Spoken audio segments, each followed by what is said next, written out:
안녕하십니까. 외식경영 컨설팅TV 한영만입니다. 네, 오늘은 외식 창업 메뉴 분석 포장마차입니다. 네, 포장마차. 포장마차 하면 대표적인 게 추억이죠. 저도 어렸을 때 많이 갔던 것 같아요. 항상 2차, 3차에 좀 많이 헤매고 다녔던 것 같고요. 자, 포장마차의 어원을 따지게 되면은 이제 손수레 따위에 네 기둥을 세우고 포장을 씌워 만든 이동식 간이 주점을 포장마차라고 합니다. 이거는 표준 국어 대사전에 이렇게 나와 있는 내용입니다. 그래서 종류를 보게 되면은 이제 간이주점, 여기 사진 나오는 것처럼 일반적인 포장마차가 있을 거고요. 그 다음에 스낵, 분식을 파는 포장마차. 그 다음에 우리가 이제 이런 단속이나 이런 걸 피해서 이제 실내 포장마차로 옛날에 향수를 느끼고 싶은데 포장마차가 많지 않으니까 이렇게 실내로 이제 그런 포장마차 형태가 아니면 운영 방식이 들어왔다라고 이해하시면 될 것 같습니다. 네, 포장마차의 역사입니다. 참 이 사진을 보면 진짜 옛날 생각 많이 나는데요. 네, 저도 69년생이다 보니까 60년대까지 가네요. 그래서 여기 사진을 보시는 것처럼 진짜 집과 집 사이 아니면은 진짜 가건물 살짝 져서 이렇게 예전엔 처음에는 파란색이었던 것 같아요. 근데 지금 이제 좀 지나면서는 주황색으로 많이 넘어왔는데, 그래서 이렇게 다 쓰러져가는 그런 포장마차 형태를 만들어서 이제 매장이 운영이 됐고, 사실 이때는 사업자 같은 것도 없었고요. 그냥 개인적으로 그냥 장사했던 것 같아요.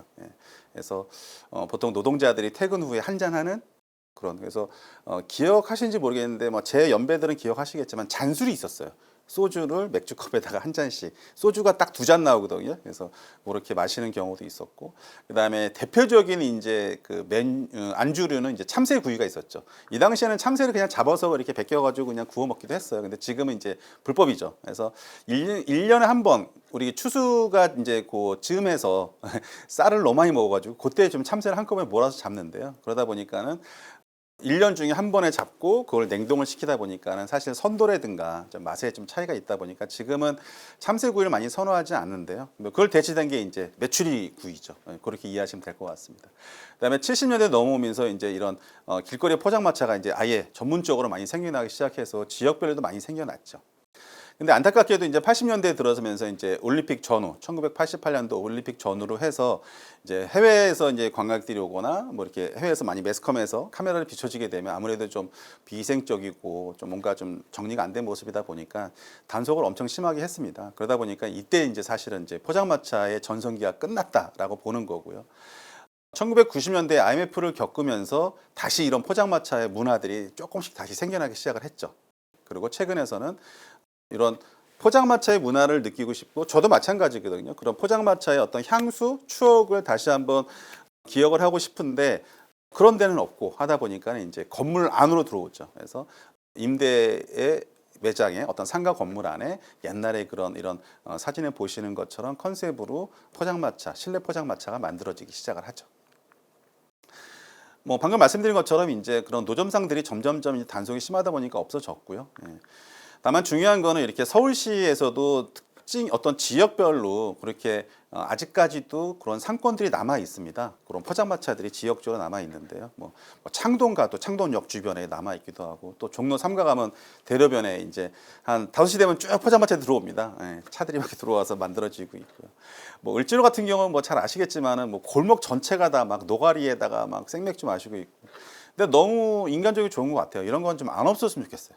그래서 지역적으로 보게 되면은 이제 영등포에는 이제 골뱅이탕이 좀 유명했고요. 그다음에 염리동에는 이제 꼼장어. 네, 을지로는 방금 말씀드린 노가리 골목이라고 하죠. 그다음에 강변역 가게 되면 이제 거기는 이제 분식, 강변역 옆에 버스 정류장 앞에 쭉 이렇게 분식점들이 나열돼 있죠. 그다음에 창동 가면은 창동역 주변에 이제 포장마차들이 쭉 만들어져 있어요. 그래서 거기는 이제 연탄 조개구이가 좀 유명하고요. 그다음에 중랑역에 가도 또 포장마차촌이 만들어져 있는데요. 삼겹 김치볶음 이렇게 소비자들이 많이 찾는 그런 메뉴들입니다. 그다음에 지방 쪽으로 가게 되면은 이제 아시다시피 이제 프랜차이즈화 되기도 했는데요. 전주에 가면은 감액, 또 여수 가면은 해물삼합.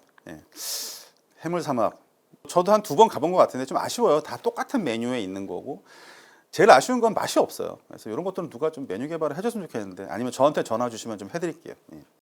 속초 가면 이제 해물모듬, 이거는 워낙에 신선한 재료를 쓰다 보니까 그런 거고, 그 다음에 해운대 해수욕장 끝에 가게 되면 이제 옛날에 해운대 해변에 있던 포장마차들을 한 군데로 이렇게 모아서 포장마차 촌을 만들어 놨어요. 그러니까 관광용으로 만들어 놓은 건데요.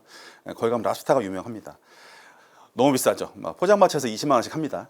그다음에 대구에 가면은 이제 연탄 불고기. 그래서 뭐 좀 시간이 되시거나 이제 포장마차에 대한 어떤 추억, 어떤 기억들이 있고 한 번쯤 경험하고 싶으면 이렇게 전국 투어 한번 해보시는 것도 나쁘지 않고 저는 권장하는 편입니다. 예. 그래서 포장마차는 메뉴 구성은 대체적으로 꼼장어, 닭똥집, 꼬막, 즉석우동 이 네 가지가 가장 메인 메뉴죠. 제일 많이 팔리기도 하고 많이 찾기도 하고 그래서 요거는 기본적으로 들어가야 될 거고요. 근데 그 외에 이제 지역적으로나 아니면 어떤 상권의 차이에 따라서 나머지 메뉴들은 이제 뭐 구성할 수가 있겠는데 보통 한 20가지 정도의 메뉴로 구성이 됩니다. 그다음에 요거는 이제 그 코로나 이전이어 가지고요. 예, 포장마차 프랜차이즈들이 이제 많이 생겨났었죠. 소비자들이 많이 찾다 보니까 그다음에 생계형 창업 뭐 진짜 1억 이내에 가지고서 내가 뭐 혼자서 알바 한 명 데리고서 창업할 수 있는 그런 아이템이다 보니까는 사실은 이렇게 우후죽순처럼 많이 프랜차이즈 본사들이 생겨났는데요. 지금은 뭐 거의 많이 없어졌습니다. 근데 중요한 거는 프랜차이즈 사업을 하기 위해서는 사실은 그 브랜드마다 저마다 자기만의 컨셉이 명확하게 있어야 되거든요. 그래서 여기 잠깐 보여주는 걸 말씀드리면 지금은 쉽지 않을 거예요. 삼구포차 모든 안주가 3,900원이었습니다. 지금은 쉽지 않고요. 한신포차 이건 백종원 씨가 했던 거고요. 여기는 좀 컨셉이 이제 부킹을 시켜주는 그런 포차로 유명했죠. 그다음에 포차 어게인 이게 인테리어적인 요소인 거죠. 어떤 메뉴 구성이나 다른 것보다는 인테리어적인 요소로 간 것 같아요. 그래서 창문에 이렇게 비가 내리는 것 같은 느낌으로 계속 이렇게 물을 뿌리게 되거든요. 그래서 그런 게 이제 포차 어게인의 메인 컨셉이었던 것 같고요. 그다음에 칠성포차 같은 경우는 진짜 포장마차를 실내에 갖고 온 컨셉을 그대로 갖고 왔습니다. 그런 비닐 포장도 있고 그릇도 그렇게 옛날에 그런 플라스틱을 쓰기도 하고 내셔널이라고 하고 있는 그런 로고도 찍혀 있기도 하고. 그래서 가장 어떤 전통적인 포장마차를 실내로 갖고 온 대표적인 브랜드다라고 볼 수 있는 것 같고요. 그다음에 편의점 포차. 그러니까 편의점에서 간단하게 최근에도 젊은 친구들은 편의점 앞에서 맥주 한 잔, 뭐 소주 한 잔 마시는 경우가 있지 않습니까? 이제 그런 거를 하나의 브랜드화 시켰다고 보시면 될 것 같고요. 그다음에 포장마차에서 대표적인 네 가지 메뉴가 있다 그랬죠. 그래서 우동, 그래서 땡초 우동을 기반으로 한. 저도 옛날에 우동 먹었던 기억이 많이 나요. 그동안 소면이라든가 우동 먹었던 기억이 많이 나서 그런 우동을 기반으로 하고 우동에는 소주 한 잔 이런 컨셉으로 해서 만든 브랜드가 이런 땡초인 포차라고 하는 브랜드입니다. 지금 말씀드린 대표적인 브랜드들은 사실은 지금 현재는 뭐 이렇게 많이 활성화되고 있지 않지만 나름 자기들만의 브랜드 컨셉을 가지고 브랜드이기 때문에 언급을 하고 있는 겁니다. 그다음에 포장마차 소비자 인식입니다. 이제 미디어를 통해서 보게 되면은 지금 사진을 보시는 것처럼 이렇게 되게 뭔가 좀 정적이고 서민적이고 또 저녁에 되면 그 안에서 무슨 어떤 사람의 어떤 모든 삶의 애환이 다 녹아 있을 것 같고 뭐 이런 것들처럼 외국인들은 포장마차가 한국의 대표적인 것 중에 하나다라고 인식을 한답니다. 뭐 개인적으로도 뭐 계속 말씀드리지만은 포장마차 전국 투어를 다 했을 정도로 그런 아직까지도 그런 감성이 좀 남아 있는 것 같아요. 그다음에 각종 논문들 자료를 보게 되면은 이제 포장마차에 대해서 어떻게 리서치가 되고 있고 어떻게 회자되고 있는지를 보다 보니까 포장마차는 서민적이고 그다음에 부담 없는 곳이다. 하지만 알고 보면 비싸다. 이런 인식이 되게 많은 것 같아요. 근데 실제로 그렇습니다. 저도 포장마차를 가지만 너무 비싸요. 일반 진짜 로드샵보다 비쌉니다. 뭐 안주 하나에 뭐 25,000원, 3만 원. 물론 그 재료가 신선하고 만약 고가의 재료라면 이해는 하겠어요. 근데 뭐 다 냉동을 쓰고 있고 그다음에 깨끗하지도 않고 막 그런데도 가격이 너무 비쌉니다. 그래서 좀 조심스럽지만 포장마차를 하고 계시는 사장님들이 혹시나 이걸 본다라면은 좀 대중적인 가격으로 접근하면은 훨씬 더 서민들이 접근하기가 좀 용이하지 않을까라는 좀 조언을 드려봅니다. 아주 조심스럽게. 그다음에 이런 그 연관어나 상품 분석 해보면은 뭐 역시나 뭐 여수 포장마차는 뭐 해물 삼합, 뭐 동명항의 그런 해물 포차, 그다음에 뭐 떡볶이, 오뎅 뭐 이런 순으로 이제 좀 많이 대두가 되고 있어서 이런 것들도 우리가 빅데이터상에서 분석하면서 계속 말씀드리지만 어떤 메뉴의 구성이라든지 또 메뉴의 이름 아니면 브랜드 컨셉, 상호 이런 것들을 접목시켜서 하나의 기획을 한다라면 훨씬 더 성공적인 사업으로 영위할 수가 있을 것 같습니다. 네, 마지막으로 스와트 분석입니다. 네, 포장마차 스와트 분석. 강점은 역시나 서민적이고 부담 없는 가격에 그런 포장마차에 대한 인식이 남아 있다. 그다음에 1950년대부터 시작된 그런 오랜 역사를 가지고 있기 때문에 생활 밀착형 아이템이다. 그다음에 주류 매출로 인한 매출이 높다. 그러니까 안전화 시켜놓고 진짜 뭐 저도 어렸을 때 그랬던 것 같아요. 막 소주 몇 병씩 먹었던 것 같아요. 네. 그다음에 약점으로는 이게 1차 아이템은 아니죠. 2차나 3차 아이템.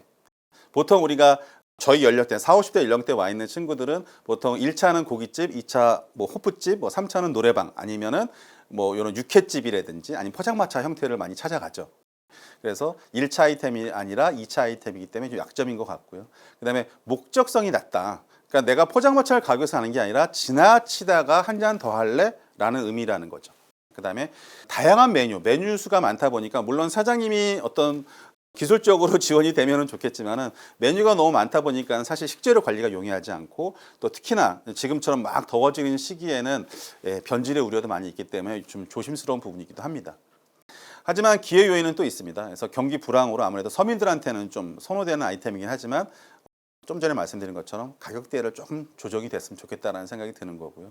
그다음에 최근에 젊은 그런 뭐 MZ 세대들은 이런 문화를 잘 모르기 때문에 옛날에 이런 게 있었어 한번 가보고 싶은 거죠. 경험해보고 싶은 거고 그러다 보니까는 이제 유트로 이런 복고의 문화가 다시 도래하기 시작하면서부터 찾기 시작했는데 최근 들어서는 이제 복고가 거의 끝나가는 것 같아요.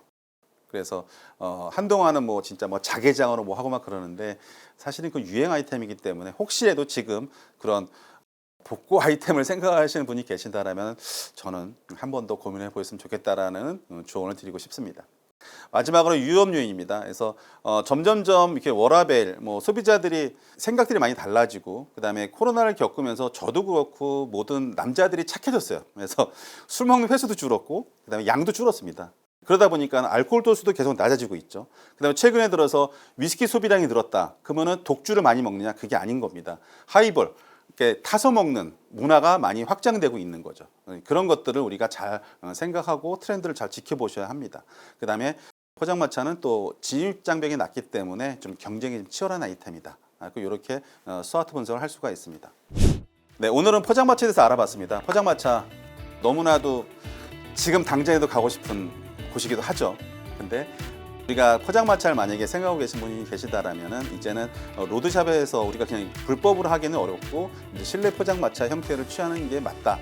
하지만 옛날에 그런 복고의 그런 느낌을 가져가는 게 유리는 할 것 같지만 가격이나 이런 면에서는 좀 더 고민해 보시면 좋을 것 같고 중요한 거는 우리 매장만의 시그니처 메뉴가 뭔지가 좀 있으면 좋겠다. 뭐 예를 들어서 진짜 뭐 서비스로 홍합탕을 좀 큰 데다가 이렇게 좀 무료로 준다든지 아니면 파전인데 진짜 뭐 세숫대야만한 정도의 사이즈로 간다든지 뭔가 좀 아무래도 좀 남성들 타겟이다 보니까는 좀 푸짐한 그다음에 뭔가 내가 옛날에 우리 엄마가 해주던 우리 할머니가 해주던 그런 어떤 그런 정을 느낄 수 있는 그런 쪽의 감성으로 접근하셔서 메뉴의 구성이라든지 매장 컨셉을 잡는 게 훨씬 좋지 않을까 생각하고 있습니다. 네, 오늘은 포장마차에 대해서 알아봤습니다.